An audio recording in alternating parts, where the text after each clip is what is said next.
Hello बच्चों, let's read the question first. Okay, question से state whether the statement are true और false. Okay, two independent events are always mutually exclusive. Okay, चलिए तो first हमें given है कि to independent events. सो हमने कहा कि लेट ए एंड बी हमारे पास कैसा है, इंडिपेंडेंट इवेंट्स है। ओके, चलिए इंडिपेंडेंट इवेंट्स है, दैट मीन्स जो probability of A intersection B है वो इक्वल होगी किसके, जीरो के। और म्यूचुअली एक्सक्लूसिव के केस में क्या होता है,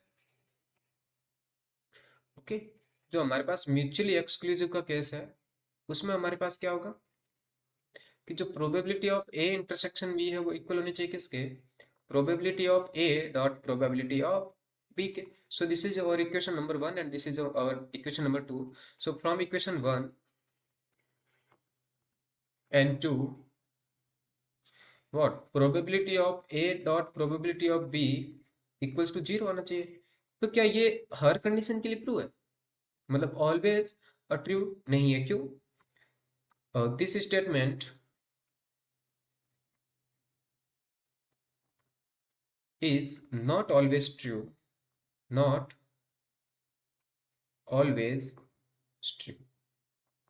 ठीक है, लेट कि प्रोबेबिलिटी ऑफ ए भी हमारे पास ग्रेटर देन जीरो हो जाए और प्रोबेबिलिटी बी भी ग्रेटर देन जीरो हो जाए, तो उस केस में तो ये हमारे पास इक्वल आएगा नहीं जीरो के। तो ये यानी कि हम कह सकते हैं कि जो इंडिपेंडेंट इवेंट्स है वो ऑलवेज म्यूचुअली एक्सक्लूसिव नहीं होते हैं। ठीक है, सो टू इंडिपेंडेंट इवेंट्स,